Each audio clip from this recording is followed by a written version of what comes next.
지하 700m 아래 세상과 단절된 어둠 속에서 그들은 여전히 삽을 들고 있었습니다. 공기는 무겁고 숨이 타들어갔습니다. 이따금 멀리서 땅이 울릴 때마다 그들은 서로의 눈을 바라봤습니다. 그 울림이 언제 폭발로 이어질지 아무도 몰랐기 때문입니다. 그날 지하에서는 작은 불빛 하나가 흔들리고 있었습니다. 한 아이가 아버지의 손을 잡고 두려움에 떨며 속삭였습니다. 아버지, 오늘은 괜찮겠죠? 대답은 없었습니다. 대신 아버지는 아이의 손을 조금 더 세게 잡았습니다. 그의 눈에는 피로가, 그리고 어딘가 깊은 곳에는 체념이 깃들어 있었습니다. 잠시 후 땅이 울렸습니다.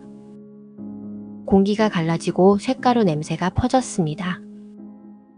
그리고 거대한 폭음이 모든 걸 집어삼켰습니다. 지하의 어둠은 더 깊어졌고 사람들의 외침은 하나둘 끊어졌습니다. 흙더미 속 남은 건 서로의 손끝이 닿은 온기뿐이었습니다. 그 위로 지상에서는 여전히 바람이 불고 있었습니다. 광산의 굴뚝에서는 연기가 피어오르고 사람들은 또 다른 하루를 시작했습니다. 마치 아무 일도 없었다는 듯. 하지만 그날 그 어둠 속에서 무언가 깨어났습니다. 삶의 끝에서 피어난 작고 단단한 각성의 씨앗. 에밀 졸라의 소설 제르미날. 절망 속에서도 꺼지지 않는 인간의 이야기. 지금 그 이야기를 시작합니다.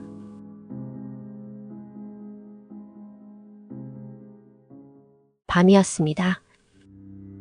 바람은 광산 위로 매서운 곡선을 그리며 불었고 검은 하늘 아래엔 어둠보다 더 짙은 어둠이 웅크리고 있었습니다. 거대한 채굴탑의 철골은 삐걱거렸고 멀리 땅 밑 깊은 곳에서 울리는 진동이 들려왔습니다. 그것은 마치 지하에서 고통이 신음하는 듯한 불안하고 묵직한 소리였습니다. 그곳이 바로 프랑스 북부의 탄광지대 몽수. 그곳 사람들은 하루의 대부분을 땅속에서 보냈습니다. 아이도 어른도 노인도 모두가 새벽 어스름에 일어나 빵 한 조각을 씹고 손에 들린 등불 하나에 의지해 지하로 내려가던 그들. 한 번 내려가면 12시간, 때론 그 이상을 어둠 속에서 보내야 했습니다. 지하의 공기는 무겁고 숨이 막혔습니다.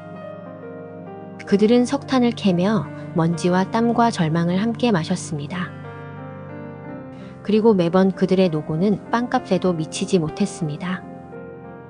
삶이란 그들에게 한 덩이의 검은 돌덩이처럼 차갑고 거칠며 쉽게 부서지는 것이었습니다. 어느 날 한 젊은이가 이 마을에 도착했습니다. 그의 이름은 에티엔 랑티에. 일자리를 찾아 떠돌던 그는 우연히 이 탄광촌에 흘러들었습니다. 그의 눈빛엔 굶주림이 있었지만 그 속에는 아직 꺼지지 않은 무언가, 정이라는 단어의 마지막 불씨가 남아 있었습니다. 그는 처음에는 단순히 일자리를 원했을 뿐이었습니다. 하지만 지하로 내려가 첫 삽을 들었을 때 그는 깨달았습니다. 이건 단순한 노동이 아니라 인간의 존엄이 서서히 깎여나가는 형벌이라는 것을. 광부들의 얼굴은 모두 어둠에 잠겨 있었습니다. 아이들이 광산 입구에서 아버지의 등을 기다렸고 그들의 어머니는 밤마다 양동이에 담긴 물로 석탄가루를 씻어내며 기도 대신 한숨을 내뱉었습니다. 아침이 와도 그들에게는 새로운 날이 아니었습니다. 그저 또 하나의 같은 날이 시작되는 것이었습니다. 에티엔은 점점 분노를 느꼈습니다. 그는 이들이 왜 이렇게 살아야 하는지를 이해할 수 없었습니다. 세상은 왜 이렇게 불공평한가? 어떤 이는 태어날 때부터 부유하고 어떤 이는 태어날 때부터 어둠 속에서 죽어야 하는가? 그는 곧 동료들과 어울리기 시작했습니다.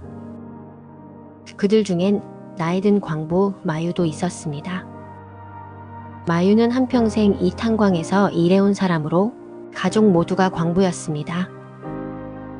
그의 부인 그리고 그의 자식들까지 모두. 그의 몸은 이미 쇠약해 있었고 그의 손은 석탄처럼 검게 그을려 있었습니다. 그러던 어느 날 회사는 임금 삭감을 통보했습니다. 광부들은 이미 가난했지만 이제는 빵조차 사 먹기 힘들었습니다. 그들의 집에는 감자와 식초만 남아 있었고 어린아이들은 배를 움켜쥐며 울었습니다. 그때 에티엔이 입을 열었습니다. 이건 잘못된 거야. 우린 더 이상 참지 말아야 해. 그의 말은 처음엔 작은 속삭임이었지만 곧 그것은 광부들 사이에서 불씨가 되어 번져갔습니다. 사람들은 모였습니다. 밤마다 작은 촛불 아래서 그들은 변화라는 낯선 단어를 속삭였습니다. 에티엔은 점점 지도자가 되어갔습니다. 그의 눈빛은 불안했지만 그의 말은 사람들에게 희망의 빛이 되었습니다. 그리고 마침내 파업이 시작됐습니다. 광부들은 일손을 멈췄고 지하의 기계는 멈췄으며 땅은 이상한 고요에 휩싸였습니다. 하지만 회사는 냉정했습니다. 경찰과 군대가 마을로 들어왔고 굶주림은 서서히 분노를 잠식했습니다. 사람들은 처음엔 단결했지만 시간이 지날수록 서로를 의심하기 시작했습니다. 배고픔은 이상하게도 사람의 마음을 바꾸었습니다. 서로의 빵을 훔치고 서로를 원망하고 결국에는 폭력으로 터져나갔습니다. 어느 날 절망한 군중이 분노에 휩싸였습니다. 그들은 탄광 관리자 집을 향해 몰려갔습니다. 창문이 깨지고 돌이 날아들었습니다. 군대는 총을 들었고 순식간에 피가 흩날렸습니다. 에티엔은 그 현장 한가운데 서 있었습니다. 그의 손에는 돌이 들려 있었지만 그의 눈에는 눈물이 고여 있었습니다. 그는 자신이 믿었던 이상이 지금 눈앞에서 무너져 내리는 것을 보고 있었습니다. 파업은 실패했습니다. 군대는 진압했고 사람들은 흩어졌습니다. 다시 광산의 문이 열렸고 다시 사람들은 어둠 속으로 내려갔습니다. 하지만 모든 것이 끝난 것은 아니었습니다. 그날 이후 사람들의 눈빛은 달라져 있었습니다. 그들은 알고 있었습니다. 세상은 그대로일지 몰라도 그들의 마음속에는 각성이 시작됐다는 것을. 얼마 후 광산은 다시 움직이기 시작했습니다. 기계는 돌아갔고 석탄이 캐져 나왔습니다. 그러나 그 속에는 또 하나의 비극이 기다리고 있었습니다. 지하 깊은 곳, 예고 없이 폭발이 일어났습니다. 공기가 흔들리고 흙더미가 쏟아졌습니다. 사람들이 갇혔습니다. 마유와 그의 가족 그리고 수많은 광부들이. 그들은 칠흑 같은 어둠 속에서 서로의 이름을 불렀습니다. 여보, 여기 있어요. 아버지, 전 무섭지 않아요. 시간이 지날수록 공기가 줄었고 불빛이 하나둘 꺼져갔습니다. 그 절망의 순간에도 그들은 마지막으로 서로의 손을 잡았습니다. 그리고 조용히 숨소리가 사라졌습니다. 며칠 뒤 구조대가 그들을 발견했을 때 마유는 아들의 손을 꼭 잡은 채 굳어 있었습니다. 그의 얼굴엔 이상하리만큼 평온한 미소가 남아 있었습니다. 그 모든 것을 지켜본 에티엔은 다시는 그 광산에 내려가지 않았습니다. 그는 먼 길을 걸었습니다. 이름도 없는 길 위에서 그는 생각했습니다. 이 모든 고통이 헛되지 않기를. 그의 눈앞에는 봄이 다가오고 있었습니다. 긴 겨울이 끝나고 땅속 깊은 곳에서 새싹이 돋고 있었습니다. 그 새싹은 마치 죽은 자들의 영혼이 다시 세상 위로 올라오는 듯 했습니다. 에티엔은 걸음을 멈추었습니다. 멀리 탄광의 굴뚝이 보였습니다. 그 굴뚝 위로 하얀 연기가 피어오르고 있었습니다.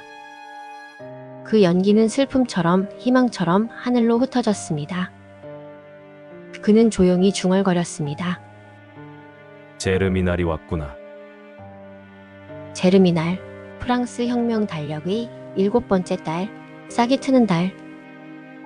그것은 봄의 이름이자 절망 속에서 다시 태어나는 인간의 이름이었습니다.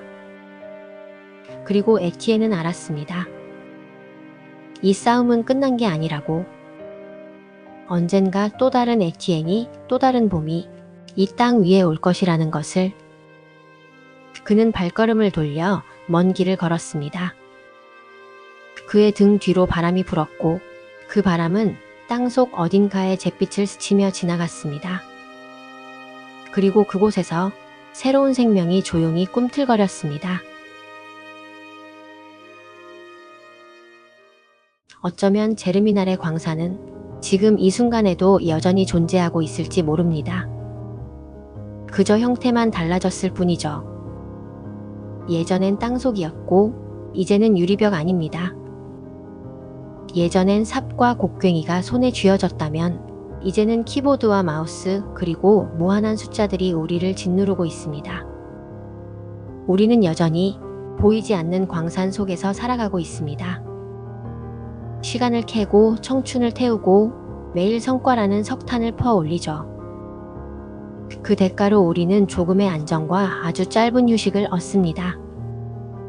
하지만 이상하게도 언제나 더 큰 굶주림이 따라옵니다. 에티엔과 마흐유 가족이 굶주림에 시달리던 것처럼 오늘의 사람들은 결핍에 시달립니다. 그 결핍은 더 이상 빵이 아니라 존재의 의미입니다. 왜 이렇게 살아야 하는가? 누굴 위해 이렇게 일해야 하는가? 그 물음 앞에서 우리는 늘 고개를 숙입니다. 사회는 말하죠. 그게 세상이다. 이게 현실이다. 그 말은 한때 지하의 광부들에게도 똑같이 들려왔습니다. 너희는 어쩔 수 없다. 세상은 원래 그런 것이다. 하지만 제르미날은 묻습니다. 정말 그럴까요? 정말 세상은 그렇게만 살아야 하는 걸까요? 졸라는 이 작품을 통해 혁명이라는 단어를 외치지 않습니다. 그는 인간의 존엄을 되찾는 눈빛 하나를 보여줍니다. 굶주림 속에서도 모든 걸 잃은 사람들 속에서도 누군가는 여전히 옳은 세상을 꿈꾸고 있었다는 사실. 그 눈빛이 바로 제르미날입니다. 불모의 땅에도 다시 봄이 온다는 뜻. 죽음의 광산에서도 새싹이 움트리라는 희망. 그리고 그 희망은 지금의 우리에게도 남아 있습니다. 비정규직과 자동화, 과잉 경쟁 속에서도 어딘가에서 누군가는 여전히 말없이 질문합니다. 인간의 삶이란 무엇인가? 그 질문이 사라지지 않는 한 제르미날의 불씨는 꺼지지 않습니다. 우리가 매일 오르내리는 회사의 엘리베이터, 그 안에는 오늘도 수많은 얼굴들이 서 있습니다. 그들은 각자의 광산으로 향하는 중입니다. 그리고 언젠가 그들 중 누군가는 문득 깨닫겠죠. 이 구조는 더 이상 인간을 위한 것이 아니라고. 그때가 바로 새로운 제르미날이 시작되는 순간일지도 모릅니다. 세상을 바꾸는 건 거대한 폭동이 아니라 작은 각성의 연속이다. 그리고 그 각성은 지금도 우리 안의 어둠 속에서 조용히 피어나고 있습니다. 삶에 치이고 무너지고 잊혀져도 인간은 다시 일어납니다. 그게 제르미날의 봄이니까요. 어쩌면 우리는 모두 각자의 광산 속에서 하루를 버티며 살아가는 사람들일지도 모릅니다. 보이지 않는 어둠 속에서 서로 부딪히며 때론 침묵하고 때론 체념하며 그저 시간을 캐내고 있죠. 하지만 졸라는 말합니다. 인간의 품격은 어둠 속에서도 빛을 꿈꾸는 데 있다. 우리는 지금도 여전히 싸우고 있습니다. 삶의 무게와 구조의 불합리함과 그리고 그 모든 것을 외면하려는 자기 자신과. 그러나 기억해야 합니다. 제르미날의 마지막 장면처럼 언젠가 땅속의 어둠을 뚫고 새로운 계절이 시작될 거라는 걸요. 그 계절의 이름은 바로 희망입니다. 이 작품은 단지 19세기의 이야기로 끝나지 않습니다. 오늘을 살아가는 우리 모두의 이야기이기도 합니다. 당신의 하루가 고단하다면 그 또한 누군가의 제르미날로 이어질지도 모릅니다.